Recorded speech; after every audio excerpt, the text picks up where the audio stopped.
Olá pessoal, meu nome é Charles Cristian Santos Silva. Vou falar aqui um pouco sobre o projeto que tem como título Análise em Superfícies e o nome do meu orientador é Cícero Carlos Nogueira Cruz. Primeiramente, como introdução, acho que vale destacar que análise e geometria são áreas essenciais da matemática, que vou estudar desde funções até propriedades mais complexas, E esse projeto basicamente introduz o conceito de análise real em várias variáveis e também estuda os superfícies regulares e parametrizações. A análise real em várias variáveis basicamente amplia o cálculo diferencial integral para funções de múltiplas variáveis, É muito importante em diversas áreas. Já a geometria diferencial basicamente usa o cálculo para investigar propriedades de curvas e superfícies.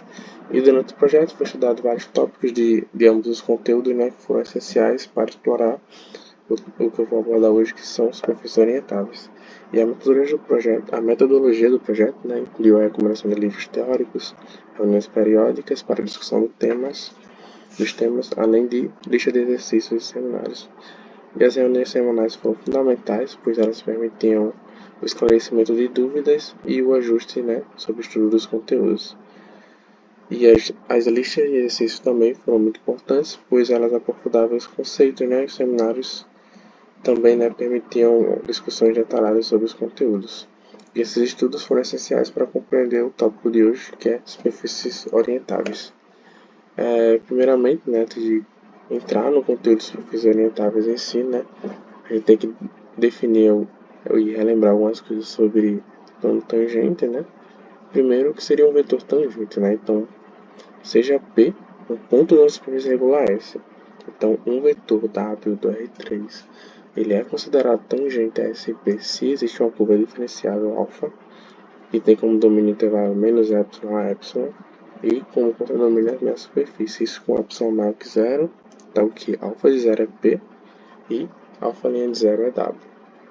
E algumas observações é que o conjunto de todos os vetores tangentes a SP é representado como esse TPS. A partir de agora quando eu falar TPS, vou estar me referindo ao conjunto de todos os vetores tangentes a SP. Ele é o conjunto de todos os Ws do R3, tal que W é tangente a SP. E uma coisa muito importante é que a aplicação diferencial, que tem como domínio R2 e vai em TPS, é um isomorfismo linear, O que tem como consequência que esse TPS é um subespaço vetorial de R3 com dimensão 2. E aqui está uma pequena ilustração sobre esse ponto tangente, E a seguir a gente vai estudar as superfícies orientáveis.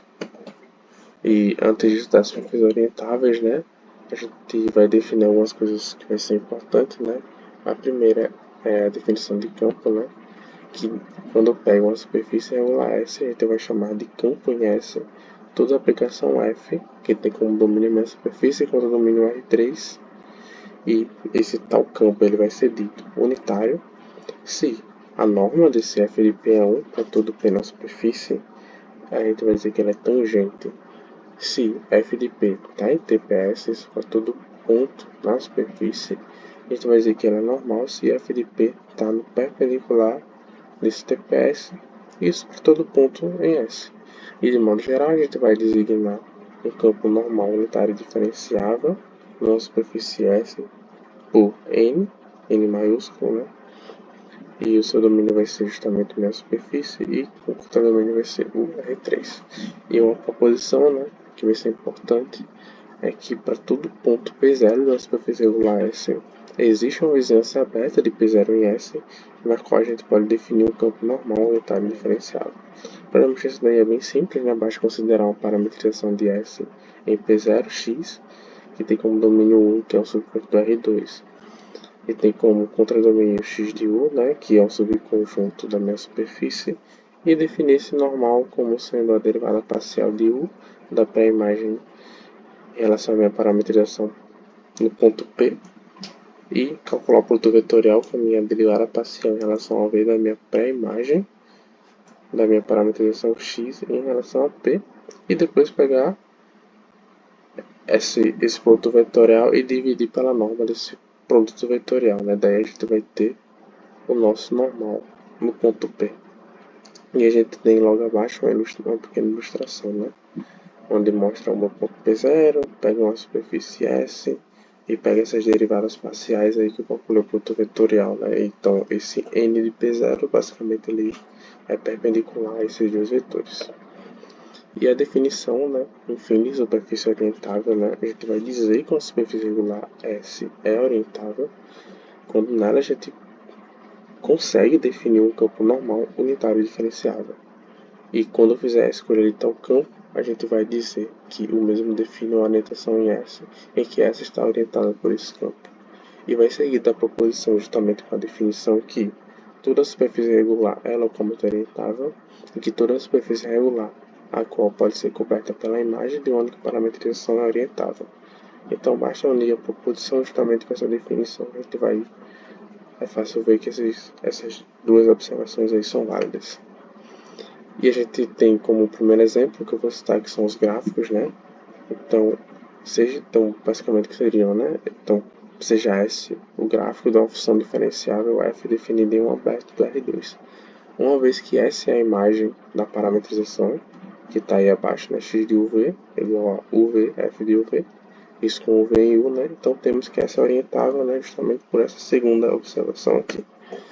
E como ilustração, basicamente eu trouxe a ilustração do parabolagem, né? Que é o gráfico de uma função diferenciável. E como segundo exemplo, né, tem as superfícies de revolução, né? Então, uma superfície de revolução, basicamente, ela é formada ao girar uma curva no plano XZ ao redor do eixo Z. E uma parametrização geral de uma superfície de revolução vai ser dada por x de UV igual a f de U cosseno V, f de U seno V e g de U.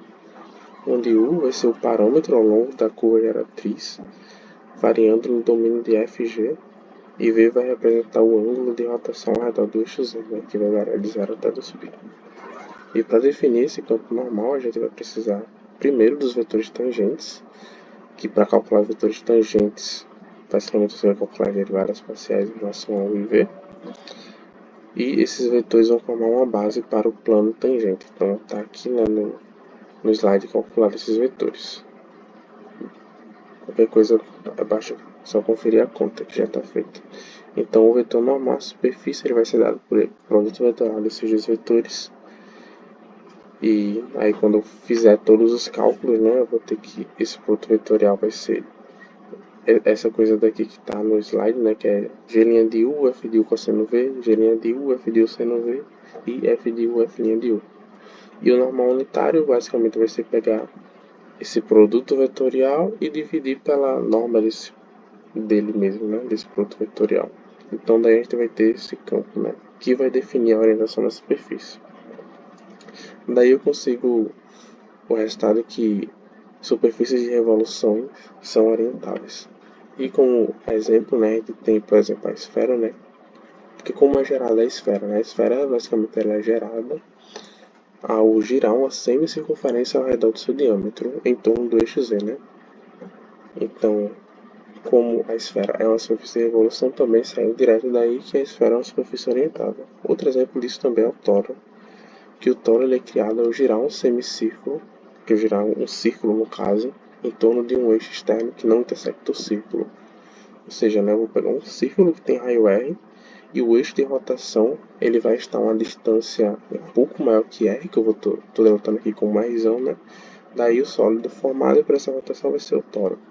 O que eu destaquei aqui são que existem, no caso, nas superfícies não orientáveis. E um exemplo muito importante é a faixa de Möbius, que é uma superfície regular não orientável, que ela é formada quando eu, ao torcer, né, um retângulo em 180 graus e identificar suas bordas opostas.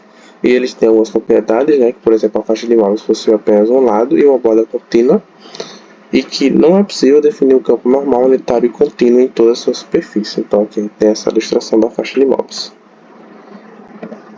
E a justificativa basicamente, né, basta você pegar um ponto de uma curva central da faixa de Möbius, pegar uma parametrização, tal que alfa de 0 é igual a alfa de 2π, que é igual a p. Então quando eu faço o normal desse ponto P, né, a gente vai ter que, fazendo esses cálculos que está aqui, né, a n de P é 0, né, ou seja, qualquer campo normal contínuo deve-se anular em algum ponto de N, né, o que possibilita uma orientação global na faixa de modos. E como conclusão, eu tenho que esse projeto abordou tópicos essenciais, né, de análise em várias variáveis, como também de geometria diferencial, né, e a compreensão, né, desse tópico dos perfis orientáveis, né, foi enriquecida justamente por esses estudos prévios.